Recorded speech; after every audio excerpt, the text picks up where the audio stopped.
Okay, so why don't we make some cookies? All right, sounds good. So first of all, thank you everyone for coming. It means a lot. And today I'm going to be making compost cookies, which is actually one of Christina Tosi's recipes that she has.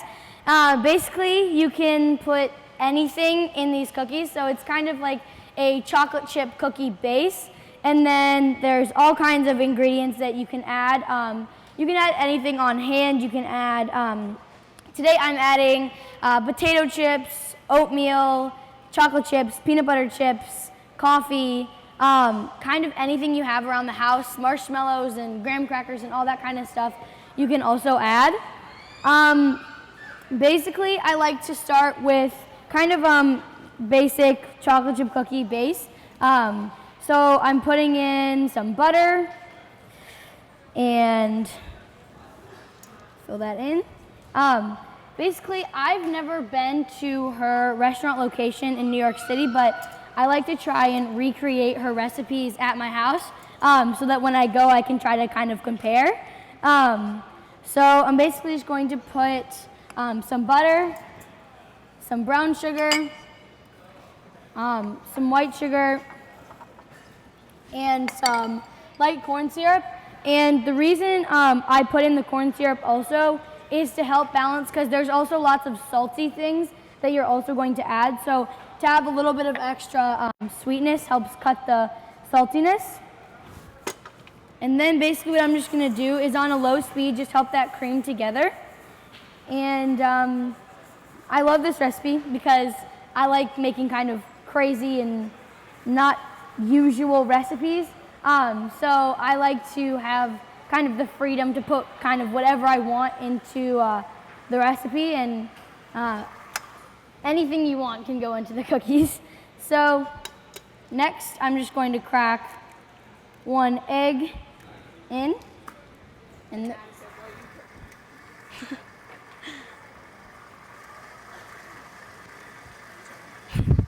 And what you told me earlier today is what's great about this recipe is it's just a little bit of a lot of different ingredients. So if you're finding that you have the tail end of a bag of chips or pretzels and you don't want to waste it and you're trying to figure out what to do with it, these cookies are a great way to use those ingredients. yeah, to use up kind of anything that's left in your kitchen, or anything really you have on hand can go.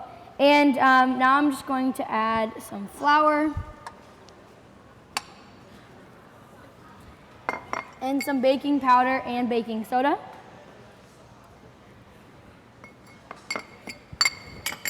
And I'm going to slowly mix that together. So Addison, what's the line and things that you may find in your pantry that you may not want to add to this recipe? I think that there's a very blurry line of kind of things that you can add into the mixture, but I wouldn't. I mean, you could if you wanted to. I don't think I would add like any thing like really cheesy. I think that'd be interesting. You could try that. I just don't know how that would taste. But I think anything like spicy or barbecue-y or kind of anything like that, you could try it. I mean, I don't know how it would turn out, but I think just kind of go with your most common sense-ish, and then it kind of works out. So what's going in now? Now I'm putting peanut butter chips and mini chocolate chips and some dry rolled oats, and then some coffee, just some coffee grounds.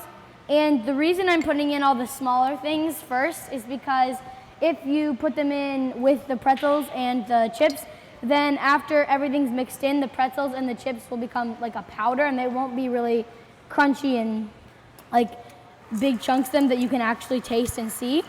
So I'm just gonna mix this in really quickly.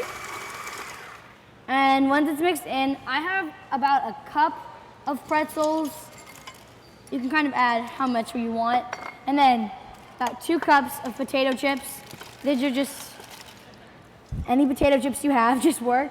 The saltier the better when it comes to the chips, because it really helps cut the sweetness of all the chocolate chips and all the sweeteners you've added. And then once it's kind of looked like it's combined and the chips aren't too big, you can turn it off. And then with the dough, it needs to sit for, or be refrigerated for at least an hour, but it can be for up to a week, or to a month actually. But the dough, I've actually tried it without refrigerating it just to see if it would work. And they melted together in a big sheet and then they crisped up. So if you want cookie chips, you can do that. But I pre-refrigerated this dough so I could show you guys the kind of amounts and quantities that I like to put for my dough. And so now, oh, slippery hands. So now I'm gonna get a big sheet tray out. So Addison, you said you like to change and modify and, make recipes your own. So this was originally a Christina recipe. What edits did you make to it, and how many times have you tested it to get to the one that you like the best? Well, I've tested it a few different times. Her original recipe, some of the things I didn't include, her original recipe has butterscotch chips and graham crackers, and I don't love graham crackers and I don't love butterscotch chips, so I decided that I wanted it to still be full of ingredients, so I switched out the butterscotch with peanut butter chips, and then I just added a little bit more of the pretzels and the potato chips to make up for the graham crackers. It's super fun to just kind of have the know that you can put whatever you want in it. Yeah, basically. And I like to make super big cookies, especially. It's good to make an excuse when you're only supposed to have one cookie. If it's super big, then it's like 2 cookies. And since it's cold enough, you can just kind of break it up into sections so that this is about 2 cookies, and I like to roll them into a ball shape and then I'm just gonna put them down. I'm gonna spread them pretty evenly because they do flatten out a little bit. So Addison is launching her new YouTube channel very shortly.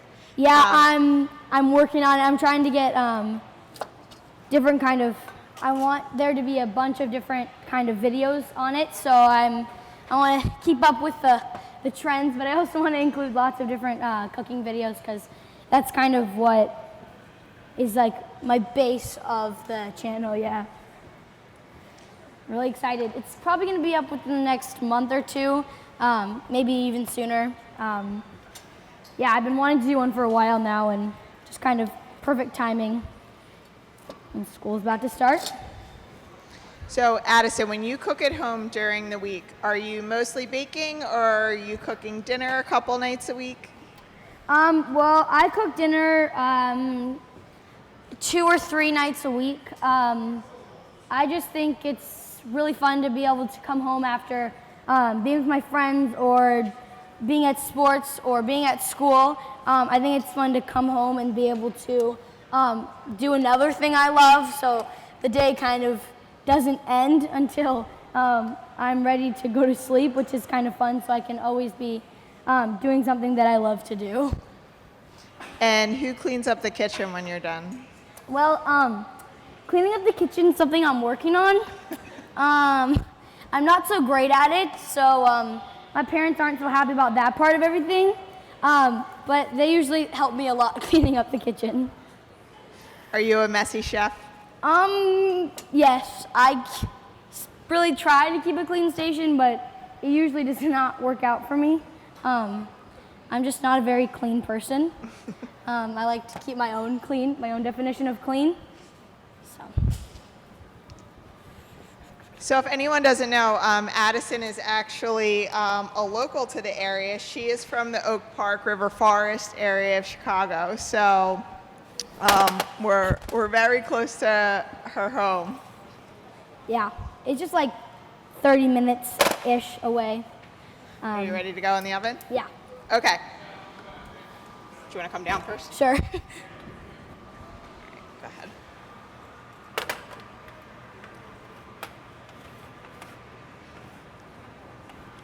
in? Yeah, it's all the way in. Do you want me to set a timer? Yeah, just like 10 minutes. Okay, you got it. I like to bake my cookies, and I like to bake them for about 10 minutes, and then I like to check on them because I like them to be crispy on the outside and chewy on the inside.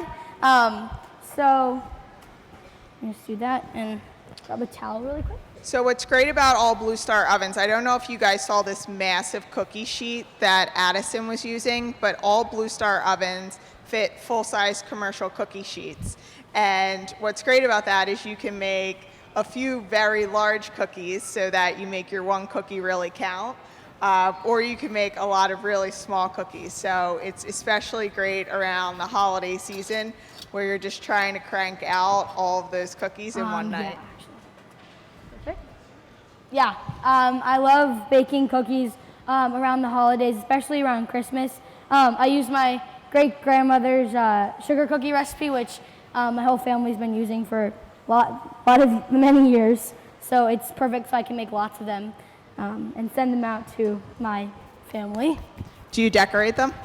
Yeah, we make like a really simple like powdered sugar and water icing with it's dyed light green and red and ish pink, and then we just kind of spread and dip them in, and so they harden. It's really simple, but it's really good. Yeah. All right, what do we think? I think those are looking good. Where should they go? Let's see. Under? Just want to put them down here? Yeah. Maybe we can take them out and show them to everybody. So where do you guys see the size of these cookies? Addison wasn't kidding that she makes her one cookie count. Yeah. What do you guys think? Are these big enough? No. I'm just gonna put them under here to keep cooling, because after you make cookies, you do want to make sure that they keep cooling so that they'll become nice and hard so you can enjoy them and eat them.